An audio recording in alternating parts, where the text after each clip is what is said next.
yaumiddin.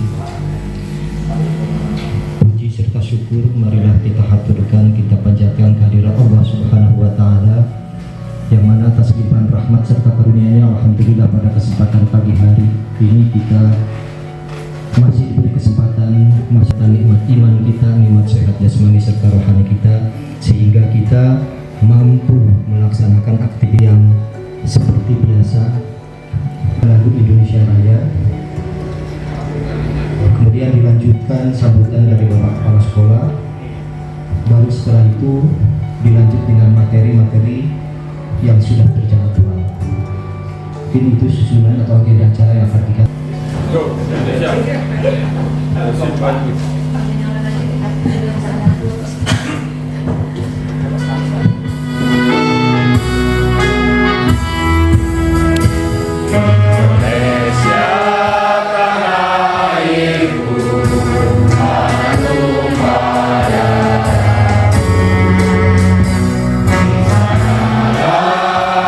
Jangan pakai mic.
Melaksanakan apa yang sudah direncanakan, yang memang rencananya sudah terlanjur di arkasnya itu di bulan Agustus. Memang harusnya di sebelum bulan Juli, tidak masalah. Bapak Ibu yang saya hormati,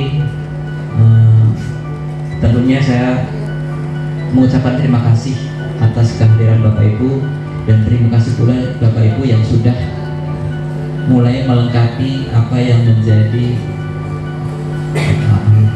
administrasi Bapak Ibu selaku guru magang pelajaran, yaitu menyusun mobil ajar dan yang lainnya.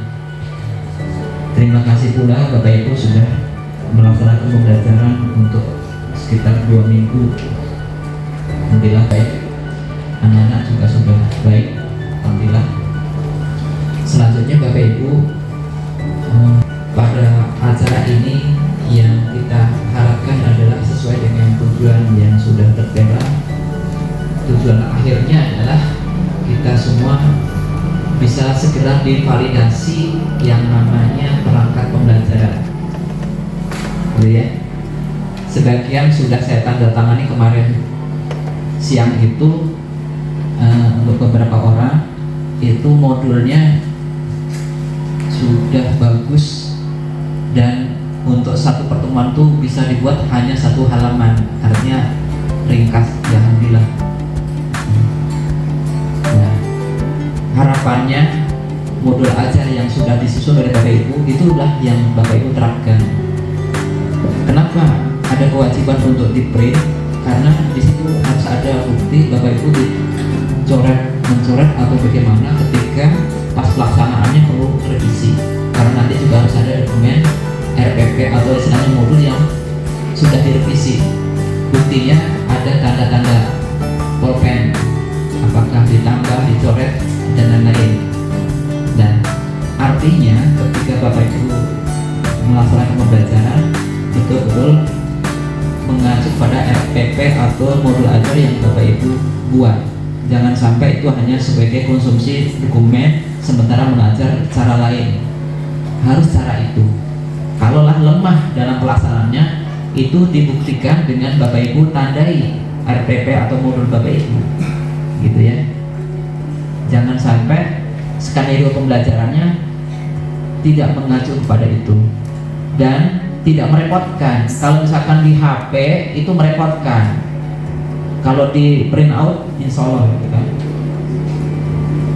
itu bisa dibuka kapanpun, gratis tanpa kuota, tanpa harus ada sinyal, dan kita memungkinkan untuk sampai kapanpun dunia kemajuan udah canggih, tetap tulis menulis itu tidak semua tergantikan, ada juga yang tidak bisa tergantikan, gitu ya, saling melengkapi. Selanjutnya Bapak Ibu nanti juga akan ada materi dari Pak Pengawas sesuai dengan jadwalnya nanti, mohon untuk kita ikuti. Dan selanjutnya itu modul ajar kita setelah ditandatangan oleh saya juga harus memperlihatkan, karena butuh validasi dari Pak, bukan validasi sih sebenarnya, seolah-olah beliau tidak akan buka secara lengkap, cuma tanda tangan saja. Waalaikumsalam lagi. Ya, makasih.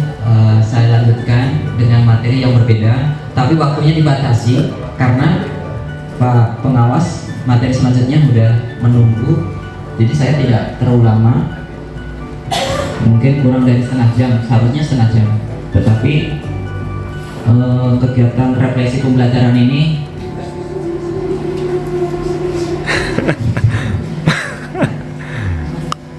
Pantes.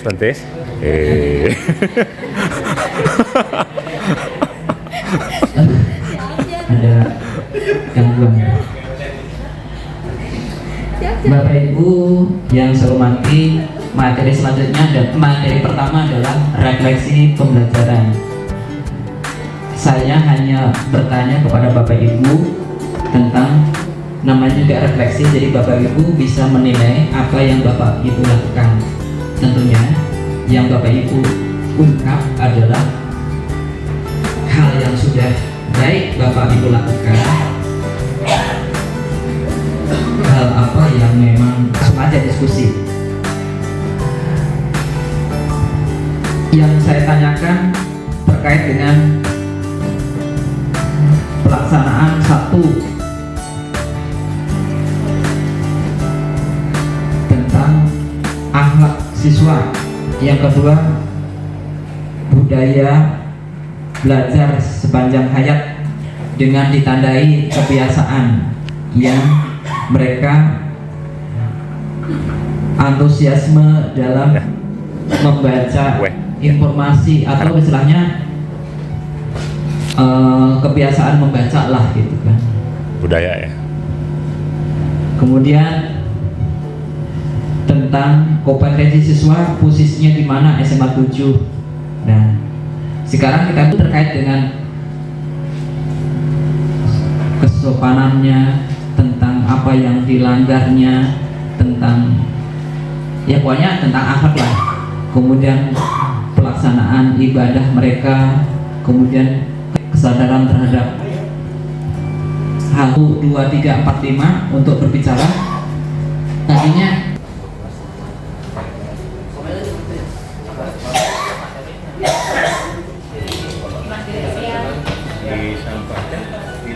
warahmatullahi wabarakatuh. Hemat saya, satu pojok literasi itu kita masih menempatkan segala sesuatunya di pojok karena ada tulisan pojok literasi.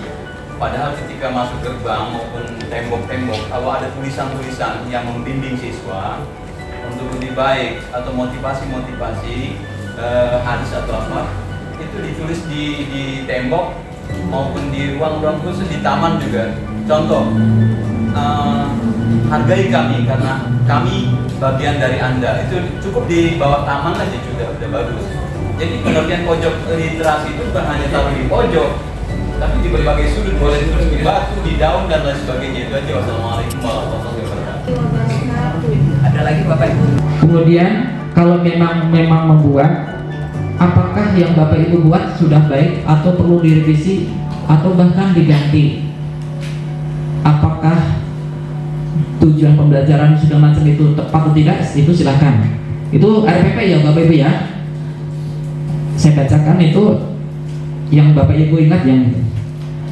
Yang kedua tentang pelaksanaan pembelajaran. Apakah yang Bapak Ibu lakukan dalam pembelajaran itu dirasa Bapak Ibu sudah merasa bahwa itu sudah baik yang Bapak Ibu lakukan? Dari sisi apanya yang baik? Kegiatan awalnya bagaimana? Intinya gimana? Penutupnya gimana? Apa yang kurang? Yang belum Bapak Ibu lakukan atau belum maksimal? Dan Bapak Ibu juga merenung yang Bapak alami, kebiasaan Bapak Ibu dalam mengajar yang harus ditinggalkan, apa yang harus ditinggalkan, gitu ya. Hal yang baik, hal yang kurang yang perlu diperbaiki, kemudian kebiasaan apa yang perlu ditinggalkan oleh Bapak Ibu. Itu tentang pelaksanaan.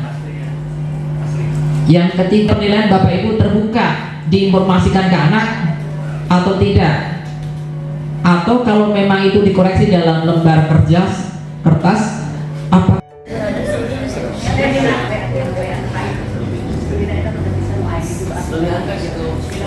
Saya mah 100% bikin sendiri. Nggak percaya tuh ada. Modul Bu. Kan yang tanyain modul ajar. 10%. 10%. Lumayan itu juga lah. Sudah niat 10%. Ari, encan berarti. Pokoknya anu ayeuna dikumpulkan 2 mingguan berarti eta berapa persen tak? Nah, nanti setelah tentang pembelajaran yang Bapak Ibu ada persiapan, ada pelaksanaan dan asesmen. Nanti yang Bapak Ibu tentang disiplin. Artinya saya ini kedisiplinan saya bagaimana, tepat waktu dan yang itu tolong diungkap untuk yang tepatnya. Ya, yang tepatnya. Bapak mau jarang ngajar. Lalu nanti setelah Bapak Ibu guru ke kepala sekolah nanti. Baru ditubus ini. Dari lesi. Oh. Ada sengkle. Oh gitu. Ya. Kemarin digadein Pak, baru Ya. sekarang. Ada Pak. Saya nggak main-main.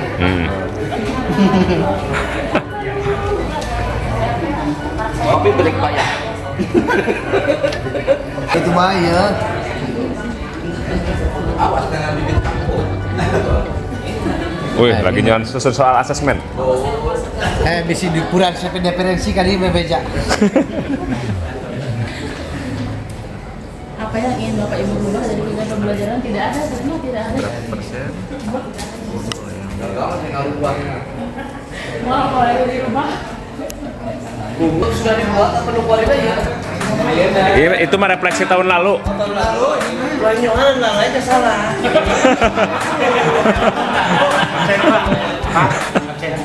Penilaiannya nggak murni dari saya. Dari mana? Penilaian Ada di buku. Itu mah kan buatan sendiri tadi. Bapak Ibu, harapannya nanti bisa Berapa persen yang Anda praktekkan? Pak, saya menggunakan modul yang ada di sini 100% Pak. Nah, dikasih keterangan gitu. Kemudian apa yang ingin Bapak rubah dari kegiatan pembelajaran di sini? Mestinya lebih baik, karena prinsip saya hari esok harus berlatih.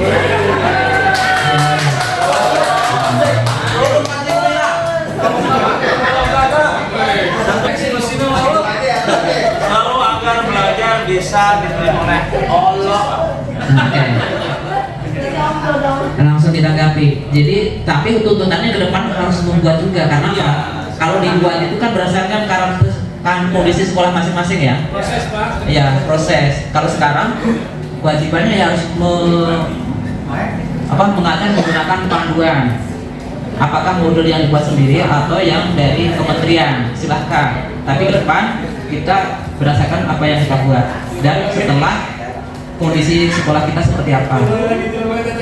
Jadi sudah ada analisis ya, analisis kondisi sekolah siswa dan kelengkapan yang ada, termasuk ya minat anak tentunya, diferensiasi siswa dan lain-lain ya.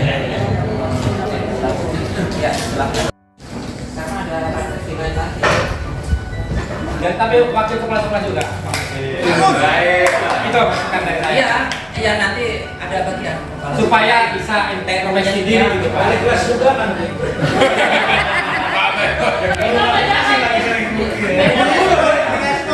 Saling tembak Pak. paketkan sekaligus enggak?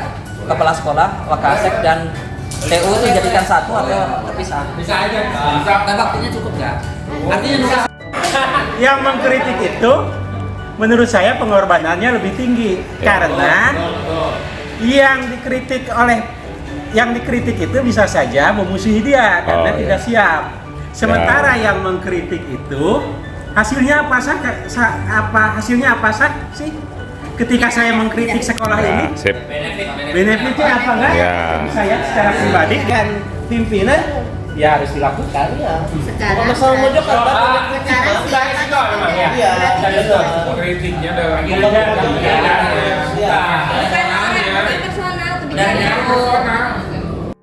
kebetulan saya mengampu mata pelajaran fisika di sini dan sekarang ditunjuk langsung barusan tidak tahu langsung aja ditunjuk untuk menjadi moderator di kegiatan belum ada belum ada ya untuk mata pelajarannya karena saya satu-satunya Pak. Kalau diizinkan Bapak boleh mengenalkan saya.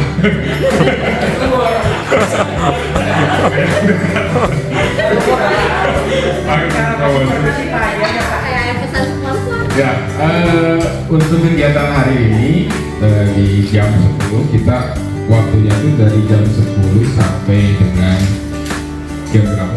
12. Jam 12.00.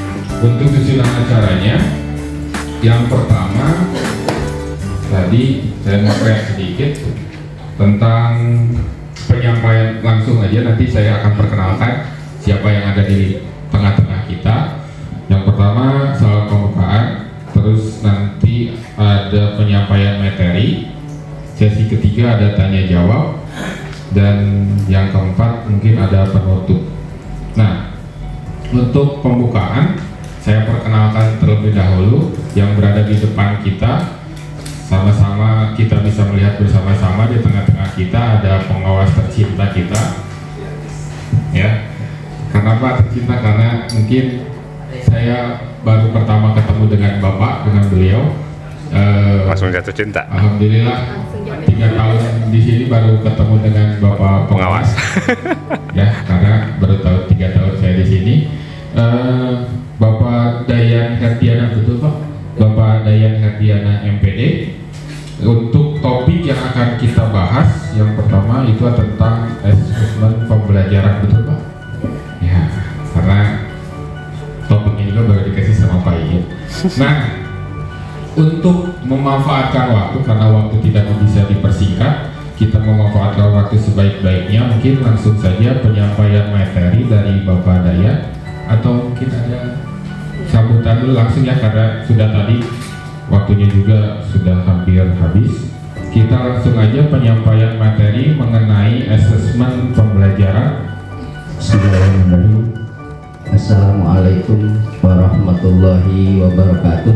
Waalaikumsalam warahmatullahi wabarakatuh. Alhamdulillahirabbil alamin wa bihi nasta'inu ala umuri dunya waddin.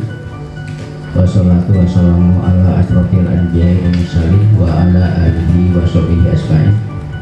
Faqala rabbi shrah li sadri wa yassir li amri wahlul 'uqdatam min lisani yafqahu. IHT in-house training di SMA Negeri 7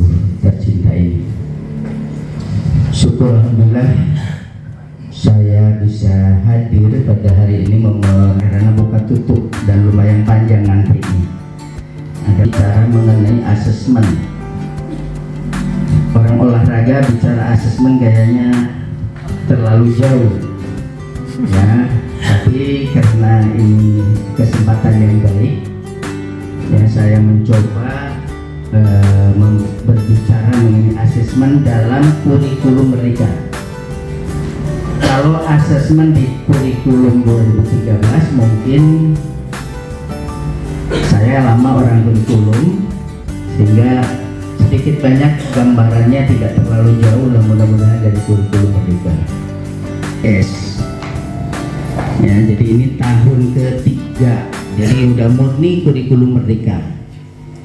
Sehingga 2 tahun yang lalu dijadikan pengalaman.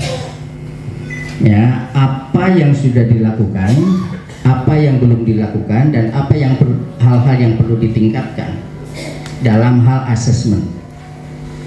Ya, jadi bentuknya refleksi, dan itu secara berkelahan kurikulum ini dijadikan dasar untuk awal lagi, seolah-olah dulu asesmen 2013 begitu, kita mulai berangkat nol lagi di kurikulum merdeka.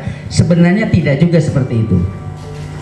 Hal-hal yang baik yang sudah dilakukan di kurikulum 2013 itu kan bisa dilaksanakan dan mungkin dilaksanakan oleh semua sekolah. Ya, itu kebijakan pemerintah. Kita mulai asesmen. Asesmen bahasa asing serapan yang sebenarnya penilaian. Penilaian juga dulu kita sudah melaksanakan penilaian. Ya, penilaian dalam pembelajaran kurikulum merdeka. Jadi fokus pada kurikulum merdeka karena sekolah kita sudah melaksanakan kurikulum merdeka. Tolong luruskan Pak Iin kalau saya salah. Pak. Ya, karena mungkin Pak Iin mengikuti diklat mengenai kurikulum ulang. Kalau saya kan baru jadi pengawasnya, jadi belum banyak diklat gitu. Kalau waktu guru iya, tapi kalau setelah pengawas baru diklat menjadi cawas itu, ya 3 bulan di sana di balai vokasi dengan Pak Nur Yasin. Ya, kok sakit ya dengan Pak Nur Yasin. Hanya mungkin saya miliknya lebih dulu dari Pak Nur Yasin sehingga kesempatan untuk dilantik lebih awal. Dan mudah-mudahan teman-teman yang lain cawas juga bisa mengikuti. Oke, asesmen dalam kurikulum merdeka. Terus kita lakukan asesmen ini di kurikulum merdeka. Mestinya kita niati dari hal-hal yang kalau memang dianggap hal-hal yang kecil ini tidak dimulai, ya nanti lama-lama jadi besar bahkan menjadi masalah. Oke, ini bisa dibaca barangkali, bisa ya, bisa terbaca. Sebelum menelaah materi mengenai asesmen, kita diskusikan mengenai kasus. Pada kasus, mari kita mulai masuk pada hal yang biasa dilakukan oleh seorang guru di dalam kelas, dalam pembelajaran. Acuan dalam rapor sudah benar, betul? Ya. Betul. Ada proses pengamatan. Ada proses yang dilakukan Bu Indah. Pertama, dia melakukan penilaian pada saat proses pembelajaran. Berarti itu apa? Formatif. Kemudian dia mengamati sikap dan keaktifan siswa. Bentuknya angka atau narasi atau apa? Narasi. Bisa narasi. Artinya di situ ada asesmen yang kuantitatif ataupun kualitatif dijadikan dasar untuk acuan rapor. Bisa tidak? 3 ranah. 1 kognitif, pengetahuan. 2 afektif atau sikap. 3 psikomotorik. Kita mengingat zaman kuliah dulu, ya, psikomotorik. Dan itu teori Bloom itu sampai sekarang apapun kurikulumnya itu tetap dipakai. Di kurikulum 2013 teori Bloom dipakai. Oke, masuk ke sini. Selanjutnya mari kita refleksi pengalaman yang kita miliki. Tadi refleksi oleh kepala sekolah tentang Bapak Ibu saat mengajar mungkin. Ini melaporkan hasil belajar siswa. Pertanyaan pertama, bagaimana? Kalau pertanyaan bagaimana berarti jawabannya bisa penjelasan, ya, menjelaskan mengenai bagaimana melaporkan hasil belajar siswa. Siapa yang memperoleh manfaat dari hasil asesmen? Ya, yang ketiga, bagian mana yang dirasa memberikan manfaat? Jadi bagaimana melaporkan? Siapa yang memperoleh manfaat dari asesmen? Bagian yang mana? Bagian yang mana yang dirasa memberikan manfaat? Yang keempat, apakah laporan asesmen ini masih ditingkatkan untuk memberikan manfaat? Ada hal yang perlu ditingkatkan, ya, jangan dari awal sampai akhir begitu aja. Kemudian apa yang masih perlu ditingkatkan? Jadi bagian mana yang hal penting, kemudian apa ada yang masih ditingkatkan, dan apa dan masihnya apa di kurikulum Merdeka, jenis dan fungsi asesmen, paradigma asesmen. Nah, yang ada paradigma lama masih dibawa-bawa terus dan itu tidak mau berubah, itu yang repot. Ya, ada paradigma asesmen berbeda dengan kurikulum di kelas. Di kurikulum Merdeka paradigma asesmen, ya, berkaitan dengan prinsip pembelajaran di kurikulum Merdeka. Apa 5 prinsip asesmen? Ya, bisa dibaca. Nanti ini dikirim ke Pak Iin ya untuk bahan bacaan. Asesmen merupakan bagian terpadu dari proses pembelajaran. Jadi asesmen ini bagian terpadu dari proses pembelajaran. Di dalam proses pembelajaran harus ada asesmen, itu dilakukan oleh seorang guru.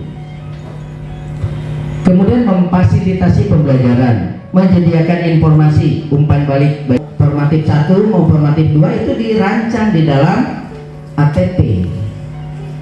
Besok ya Pak Iin membahas terpadu, tidak terpisahkan antara perencanaan pembelajaran adanya di ATP asesmen ini pada saat proses pembelajaran, pada akhir pembelajaran atau akhir semester. Itu asesmen itu ngikut terus. Kita asesmen itu pada akhir semester sebelum rapot itu diterbitkan, kita ada ulangan yang disebut dengan UAS. Bukan hanya UAS, karena UAS itu mengukur hanya pada saat tertentu saja. Sementara di kurikulum Merdeka proses asesmen ini harus dilakukan dari awal, bahkan sebelum masuk kelas. Asesmen yang dilakukan tadi saya melihat ada asesmen diagnostik, itu juga asesmen. Karena dari situ kita bisa menerima umpan balik seberapa besar anak yang auditori, yang visual dan kinestetik itu sudah tergambar dan itu menjadi umpan balik. Oh, kelas ini itu banyak yang visual, berarti kita proporsinya harus lebih banyak pada visual. Atau ini C3 kalau zaman dulu, oh ini C4, oh ini C5. Maka itu sudah menggambarkan bahwa tingkat kesulitan soal yang pembelajaran yang disampaikan atau yang dirancang oleh Bapak tadi. Jadi dia, ya, kecenderungan asesmennya sumatif. Jadi yang S-learning dan for learning kadang kita abaikan. Padahal S-learning dan for learning itu hal yang sangat penting. Karena apa? Di situ akan ada refleksi dalam pembelajaran dan apa yang harus kita lakukan. Kita mendapat umpan balik itu pada saat proses, bukan di akhir, di sumatif. Ini kapan mau ada perbaikan refleksi dalam pembelajaran? Karena itu dilakukannya di ujung, di akhir semester. Paradigma lama itu kan kita tes itu ada di ujung, sehingga tidak ada kesempatan untuk memperbaiki proses pembelajaran pada siswa tersebut karena sudah tidak mau dapat rapor. Paling itu pun refleksi atau umpan balik dilakukan pada siswa tahun lalu dan itu kan berbeda siswanya. gaya belajarnya juga berbeda pada siswa yang berbeda. Sehingga untuk penyelesaian itu langsung begitu, ada catatan. Jadikan dasar pertimbangan juga pada saat nanti di rapat kenaikan kelas, karena catatan aritmatik itu ada dan itu dilakukan oleh guru. Tidak mesti kita lakukan satu persatu, tidak. Ada ekstrem kanan yang umum-umum, ya, yang biasa-biasa saja, yang tidak menyimpang, itu kategorinya udah baik. Tapi yang sering menyimpang, ini yang kurang baik dan yang sangat baik, yang ada di domain kanan, ada domain kiri. Ya, nah kita hanya lihat itu saja. Siapa yang harus dibina, artinya ada di sebelah kiri. Ya, seketika itu jangan dibiarkan berlarut-larut, malah semakin rumit. Pada pembelajaran paradigma baru, pendidik diharapkan menyelenggarakan lebih banyak asesmen formatif. Jadi ini paradigmanya berubah. Dulu hanya sumatif doang, mau ada rapot baru dilakukan UAS, ulangan akhir semester. Sekarang harus lebih banyak pada asesmen formatif. Harus lebih banyak tahu secara mendalam tentang kemampuan awal siswa. Agar apa? Agar ada kesempatan untuk perbaikan proses pembelajaran di pertemuan berikutnya. Nah, mari kita berubah sekolah tercinta kita. Kalau itu diawali dan nanti semua itu dilakukan, itu menjadi budaya asesmen di SMA 7, budaya formatif. Asesmen for learning, asesmen untuk perbaikan, langsung melakukan action. Ada umpan balik, action langsung, umpan balik, action langsung. Jadi tumbuh berpikir pada siswa itu progresnya jelas, peningkatan kemampuannya jelas. Karena itu apa? Ketika ada penyakit, penyakitnya langsung obati, bukan ditunda 1 semester. Tapi penyakit-penyakit yang ada, baik itu pada gaya belajar siswa ataupun pada kemampuan siswa ataupun pada saat perhatian siswa pada saat belajar, itu segera diobati, segera diselesaikan, sehingga secara terus-menerus harus berubah. Ya, itu. Belajar bukan tentang kecepatan. Belajar ini bukan mencari siapa yang cepat. Karena apa? Kemampuan belajar siswa itu berbeda-beda.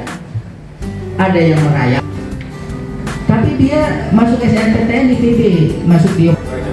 Ya, jadi yang belajar itu yang perhatiannya penuh ini. Kayak begitu. Iya, ada anak yang mondar-mandir, itu yang mungkin gayanya kinestetik, dia bisa nangkap itu kalau jalan-jalan. Dan biasanya kita menganggap bahwa anak itu tidak menghargai kita, sedang aja. Nah, rubah itu.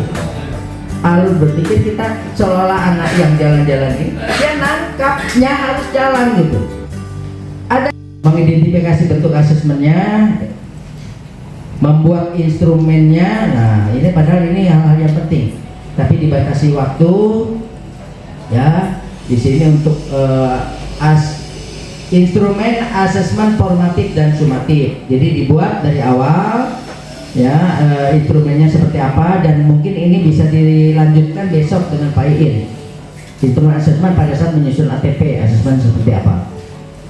Ya, nah ini membuat instrumen asesmen formatif setiap sesi. Ya, butir soal, misalnya ada 10 butir soal, kemudian skornya ditentukan berdasarkan tingkat kesulitan tujuan pembelajarannya. Jadi kalau soal nomor 1 skornya 1, berarti biasa saja. Di sini ada soal nomor 9 skornya 2, karena tingkat kesulitan nomor 9 itu jauh lebih sulit, sehingga menentukan skornya di sana bisa dihitung. Banyaknya soal misalnya 10 butir, skor kita lakukan dan apa? Besok kita nggak ada KBM gitu ya. Senin nggak ada KBM gitu ya Pak ya. Tapi Bapak ngeliat kayak gini, jadi saya takut. Oh iya, ada Sabtu Minggu. Waduh, payung bisaan. Jadi pengawasannya datang lagi. Ya, karena baru sampai 38 slide ya Pak ya. Harusnya 52, masih banyak sisanya. Mungkin ada sedikit yang bisa saya simpulkan nanti sebelum kita sesi tanya jawab, bahwa asesmen ini bagian penting dalam sebuah kegiatan pembelajaran. Asesmennya dilakukan di awal, proses, dan di akhir. Untuk diproses ada kognitif dan non kognitif. Untuk diproses itu ada formatif. Akhirnya itu adalah ada sumatif. Nah, kalau bisa saya simpulkan, asesmen ini seperti sayur tanpa garam, ya. Jadi kalau ada kegiatannya tapi tidak ada penilaiannya, itu kurang pas. Maka berilah garam pada setiap kegiatan pembelajaran. Nah, untuk sesi tanya jawab kita batasi 3 pertanyaan karena sudah agak kurang kopi, kafein atau nikotin. Jadi kita batasi menjadi 3 pertanyaan, tapi pertanyaannya yang bagus ya Pak ya? Ya. Oke. Pertama pertanyaan dari Bapak Panti sebagai Wakasek. Ya, silakan. Mungkin dari pertama siapa dulu? Bismillahirrahmanirrahim. Assalamualaikum warahmatullahi wabarakatuh. Saya izin bertanya, latihan bertanya. Dalam hal asesmen itu kan ada, sebagaimana tadi Bapak sampaikan, ada 3 macam ya. Mas dari situ semuanya tahu. Iya, ya, formatif dan sumatif. Sumatif itu yang saya pertanyakan Pak. Kalau sumatif itu apakah di akhir pelajaran atau di akhir semester? Itu ya. Karena di akhir pelajaran juga kita kadang-kadang harus mengadakan asesmen sumatif juga. Terus yang paling penting apakah di akhir mata pelajaran atau di awal di proses pembelajaran itu, setelah misalkan materinya habis kita mengadakan asesmen sumatif. Nah, yang kedua, saya hanya bukan usul sih, karena ini udah baku ya aturan ini praktekan. Jadi kalau seandainya Pak, formatif itu kan penilaian dari karakter, dari keaktifan dan sebagainya. Seandainya penilaian itu dipisahin, karena menurut saya sumatif itu lebih penting sekali ketika kita untuk melanjutkan ke jenjang pendidikan berikutnya, itu harus ada tes. Kalau misalnya sumatifnya rendah sedangkan formatifnya bagus, percuma juga gitu Pak. Artinya kalau dipisah, karena sumatif itu berkaitan dengan pengetahuan, kemampuan anak, artinya hasil jerih payah di kelas 10, 11, 12 dia dirangkum dalam penguasaan ketika sumatifnya gitu di akhir ya. Sedangkan formatif kan proses. Nah, gitu aja Pak. Jadi kalau seandainya penilaian dipisah gitu, formatif ya formatif, sumatif ya sumatif. Jadi ketika sumatifnya kurang nilai, dibantu, didukung oleh formatif. Gitu aja Pak. Assalamualaikum. Mau tampung dulu atau Pak gimana Pak? Tampung dulu. Saya Bentar tuh. Banyak sekali. Ya, nanti ada termin kedua karena 30 menit ya Pak. Tenang. Dari Pak tadi Pak Dadai dulu. Pak Dadai, silakan Pak Dadai.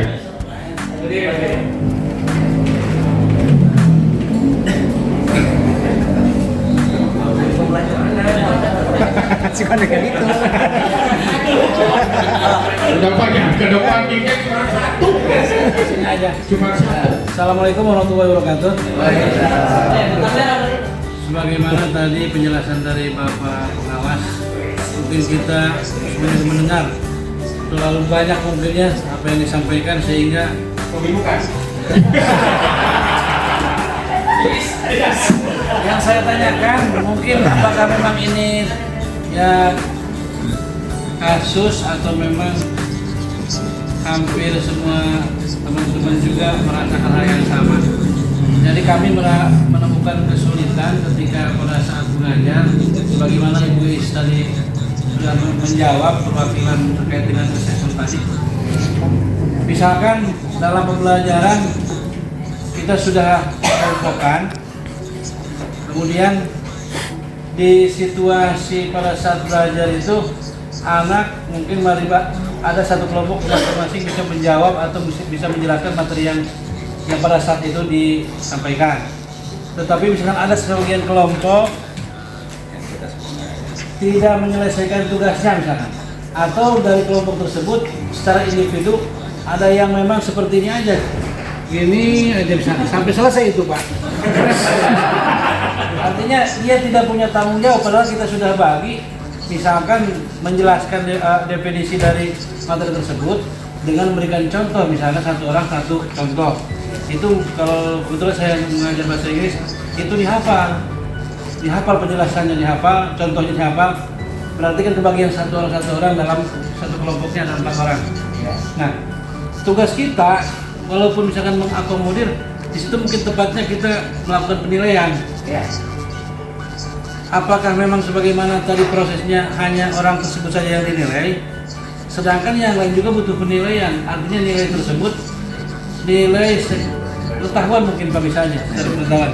Karena memang kita kasih nilai 75 atau misalkan 80. Nah, prosesnya kira-kira simpel menurut Pak Haji, biar nanti kita terapkan di kelasnya lebih mudah gitu.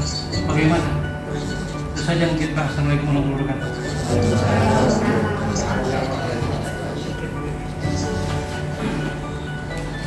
Halo, teknik assessment mungkin ya.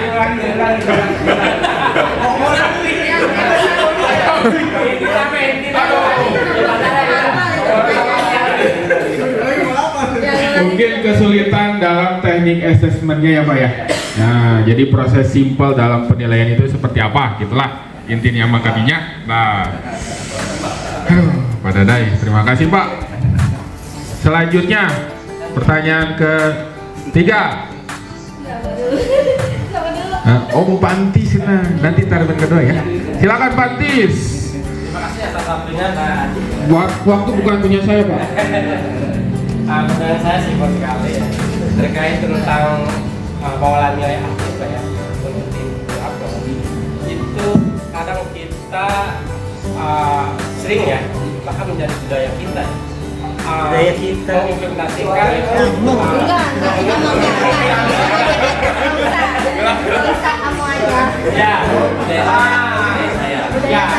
itu yang saya bangga ya, sama saya ini juga terhadap diri saya. Itu sering menerapkan nilai air itu ada nilai kasih sayang Pak. Apakah dalam kurikulum mereka itu dibolehkan?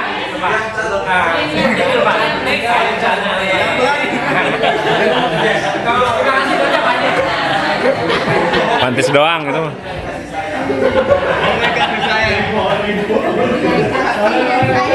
Ya, terima kasih. Kasih saya. Jadi kembali ke pertama, bahwa asesmen itu ada 3. Diagnostik. Kapan dilakukan diagnostik Pak? Awal. Sebelum. Jadi ada informasi awal sebelum pelajaran itu dimulai, kita cek dulu. Ini masuk pada paradigma, jangan sampai kalau dulu paradigma dulu belajar itu siswa itu seperti gelas kosong yang harus diisi air.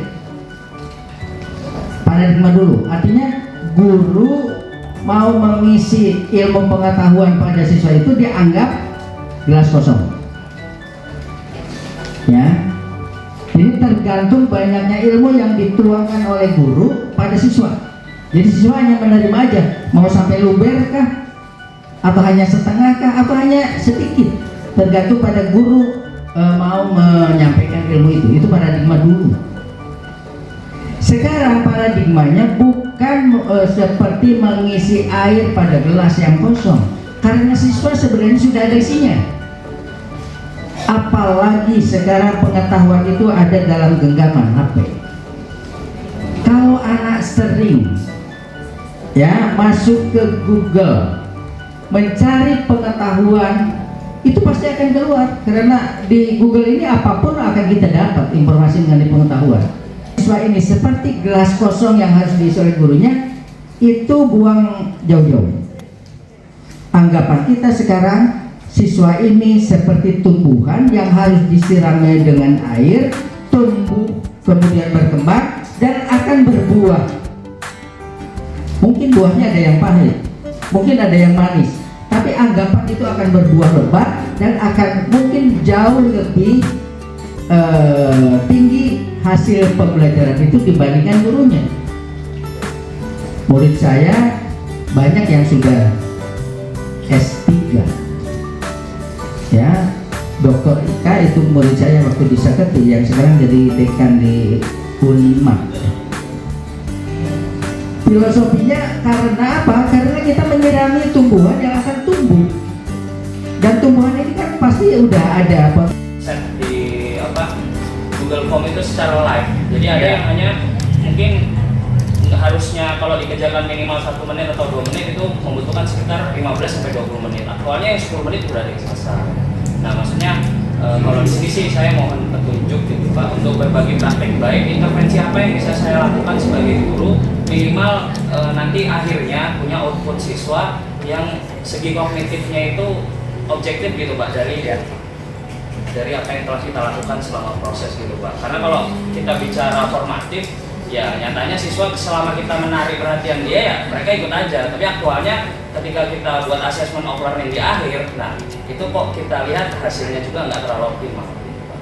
Jadi praktek baiknya apa itu Pak? Sebagai guru saya harus memberikan intervensi apa biar nyatanya karena tujuan kita pada akhir jenjang yang lebih tinggi berarti kan ya harus dia punya kapabilitas kognitif yang baik gitu.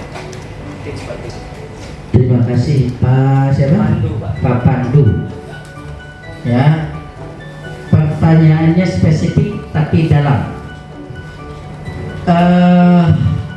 Penilaian formatif ataupun sumatif, ya kalau formatif kenapa tadi punya motivasi bagi anak ini bagus? Karena saya katakan baru selesai pembelajaran itu dilakukan sehingga masih hangat. Kenapa misalnya pada akhir semester atau di sumatif itu kok motivasinya rendah? Pertanyaan lanjutannya, apakah soal yang diberikan pada sumatif itu soal yang sudah diberikan sebelumnya di formatif? Nah, kalau memang itu dilakukan kan berarti anak ini udah tahu, ya recall. Harusnya memang di sumatif ini pada hal-hal yang belum disampaikan ataupun diteskan pada formatif, ya pada formatif.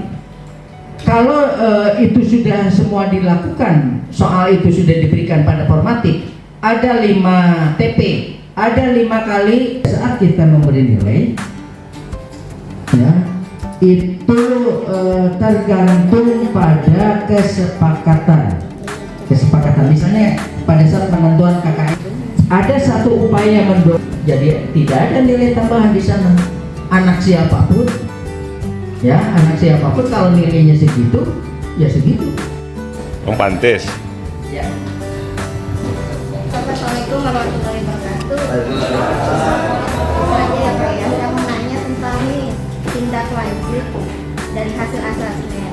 Misalnya gini, kalau misalnya siswa tidak mencapai CP, capaian pembelajaran, trik apa atau apa yang bisa kita lakukan sebagai seorang guru gitu? Karena yang saya dengar dari pelatihan yang lain bahwa remedial dihilangkan gitu.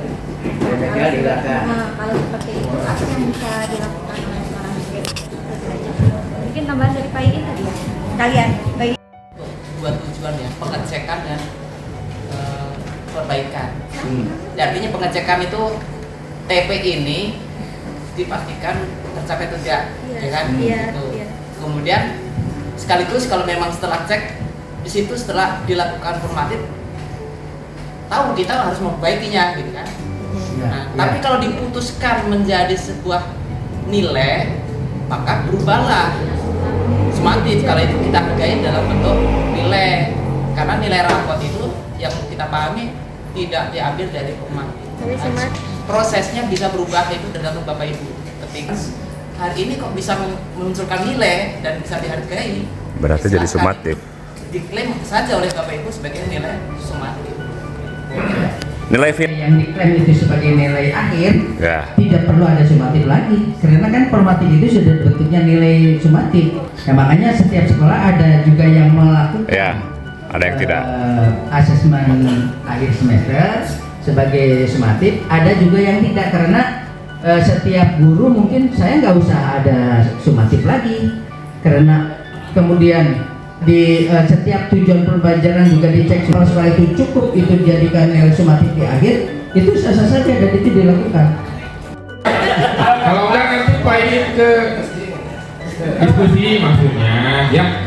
Nah mungkin itu, jadi yang penting bahwa asesmen itu harus dirancang secara adil Pantis, ya, jangan pilih-pilihan ya, harus adil. Mungkin terima kasih Pak sebelumnya, terima kasih atas kesempatannya, terima kasih kepada seluruh rekan-rekan semuanya, Bapak Guru sekalian sudah dengan antusiasnya, dengan penuh otaknya ya. Ya udah penuh dengan beberapa tugas, modal. Ditambah lagi penguatan, semoga kita lebih kuat dan lebih sehat ya. Sebelum kita mengakhiri, mari kita menutup majelis ini atau workshop ini dengan bacaan Subhanallah wa bihamdika asyhadu alla ilaha illa anta astaghfiruka wa atubu ilaik. Assalamualaikum warahmatullahi wabarakatuh.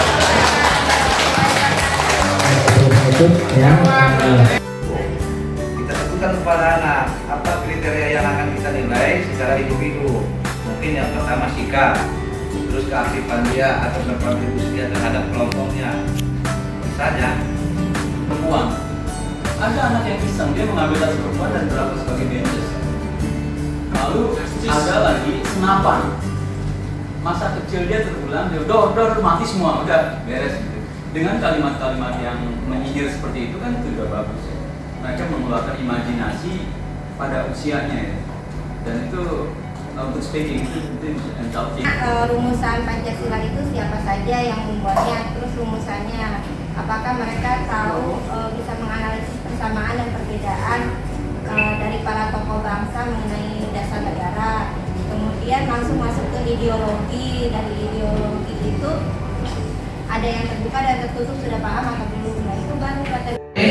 Maksudnya benar apa salah ya? Ujungnya adalah asesmen. Nah, asesmen yang saya lakukan, diagnostik, jujur aja saya tidak melakukan diagnostik tentang mata pelajaran geografi karena saya belajar dari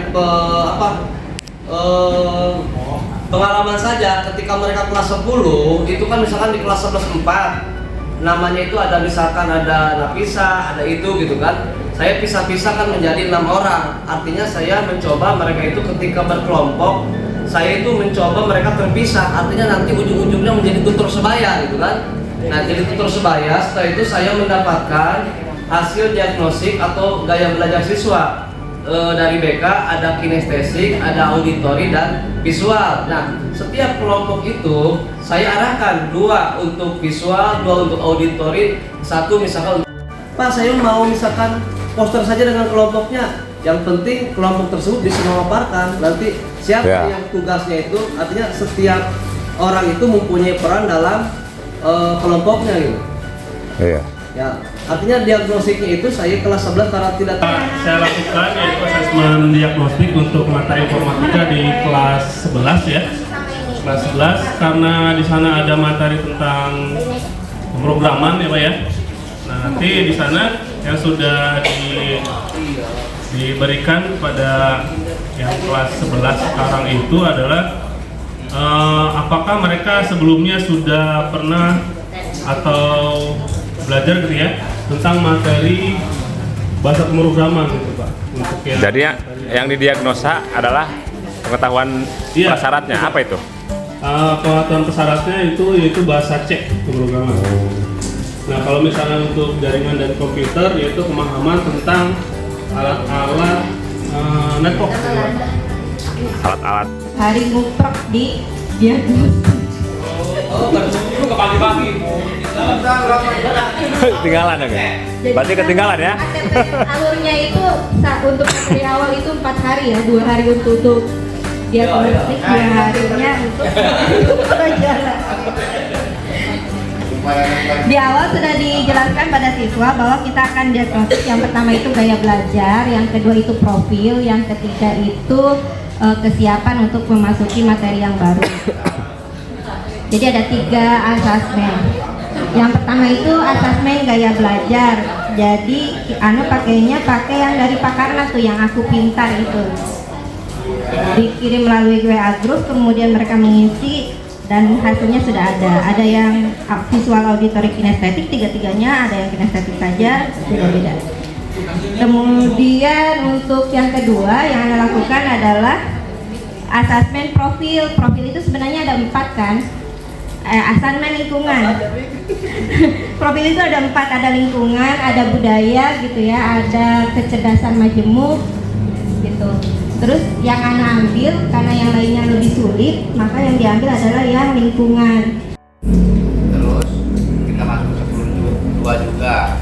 Kalau memang kita pengen memfasilitasi anak gitu ya, mungkin ada apa, ini masih apresiasi gitu. Caranya itu berbeda-beda nanti. Ada simbolis, ada sumber sama apa itu satu lagi Apa itu? kemampuan representatif. Oh, di kimia. Semuanya iya. Nah jadi kalau saya ngajar itu bukan berdasarkan gaya belajar mereka, tapi berdasarkan yang ketiga itu, sehingga RPP 1 itu bisa mewakili untuk setiap kelas. Bisa digunakan di seluruh kelas gitu. Iya. Lebih. Jadi kemampuan representatif itu Oh, rata-rata berarti. Berarti nggak kurang mengakomodir secara individu dong? saya belajar. Karena saya nggak membuat RPP-nya tidak berdasarkan gaya belajar. Iya, iya. Maksudnya Pak Hotip terlalu sederhana, Bu. Penarik simpulan ini. Oh, gitu ya. Bukan penarik itu. Oh. Penarik pick up. Sedikit ini perasaan saya. Jadi kita menghadapi gado-gado ya. Ada yang cerdas, ada yang enggak, ada yang macam-macam. Terus anak itu kemampuannya berbeda-beda. Ada yang pintar karena dia bisa mendengar aja audio katanya. Ada yang visual, dia bisa membaca, melihat apa yang dia lihat untuk pelajaran. Jadi sebenarnya kembali kepada perasaan saya. Ternyata mengajar itu bagaimana ruh kita ketika mengajar menghadapi anak. Wih, sudah bawa baru. Anak itu bisa menerima materi yang kita sampaikan begitu aja. Tergantung mood kita. Jadi dikondisikan. Maksudnya dari hati. Dari hati Pak maksudnya. Dari kita ya. Udah gitu aja. Oh. Sederhana lah. Menyakitkan semua, ini hanya untuk kritik saya. Oh, siap. Kita kan dalam selalu berkata murid kita bodoh, murid kita tidak bisa diatur, murid kita lambat dalam belajar. Menurut saya logikanya dibalik. Saya yang bodoh gitu. Saya yang bodoh, saya yang kurang pintar, saya yang kurang sabar menangani anak. Ya, dari sini bro. Nggak doa ya mah. Bapak Ibu mohon diperhatikan. Mungkin saya sedikit berbagi pengalaman. Hanya baru beberapa bulan ya ngajar kurikulum Merdeka Belajar. Padahal malu ketika tadi Pak In katakan pada ternyata belum ya. Emang belum. Belum ngumpulin? Belum ngumpulin, baru ngumpulin tadi udah. Tapi kelas 12 belum. Tetap kalau bikin sendiri saya secara pribadi nggak bisa. Minimal harus ada referensi dan mencari referensi yang mudah untuk dipahami tetap masih belum menemukan, masih kesulitan. Berarti tahun depan minta gitu. Doanya kepada Bapak Ibu guru. kan?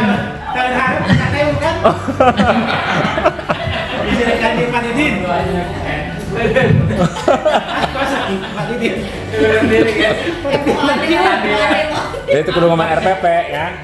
Bebas RPP. Cepat nemu ya, nemu RPP maksudnya biar nanti saya proses baru kelas 11. Kelas 11 mah alhamdulillah udah. Itu juga baru 1 kali pertemuan. Tapi kalau dikali 3 mah 3 kali pertemuan itu juga. Berulang-ulang. Yang saya rasakan di kurikulum Merdeka Belajar yang sekarang mungkin saya secara pribadi tersiksa dalam proses belajar mengajar, sampai-sampai saya kalau mungkin disaksikan oleh kepala sekolah dianulir. Didis. Artinya melanggar Didis ya. aturan Ki Hajar Dewantara yang sekarang dikebor-keborkan. Pada saat saya menjelaskan, saya udah titip dari awal juga, mohon maaf Bapak secara pribadi kalau pada saat sewaktu-waktu menjelaskan dimohon diperhatikan. Lebih baik pura-pura mengerti daripada tidak mengerti celutak-celutuk ngomong. Biasanya Bapak refleks melotot Bapak sebelah saya. Bari neangkeun ternyata terjadi. Baru 2 minggu udah 2 kali. Itu sudah ditahan-tahan, istighfar sampai beberapa puluh kali untuk menahan sabar, tapi pada akhirnya jebol.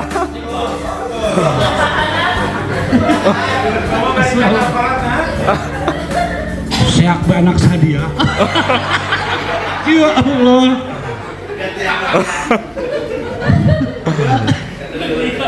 Berdosa. Ternyata jadi guru tidak mudah. Kontrol emosi itu merupakan satu kedewasaan.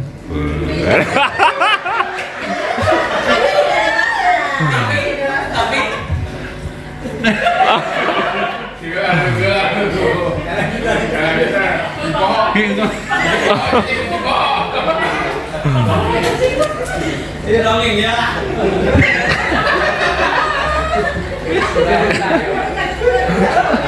Mohon maaf ya.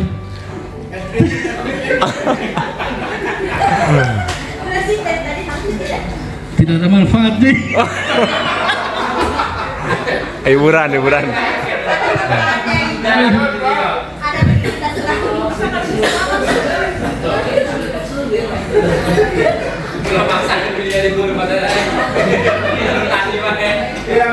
Yang di dalam kami orang hajat tanggapnya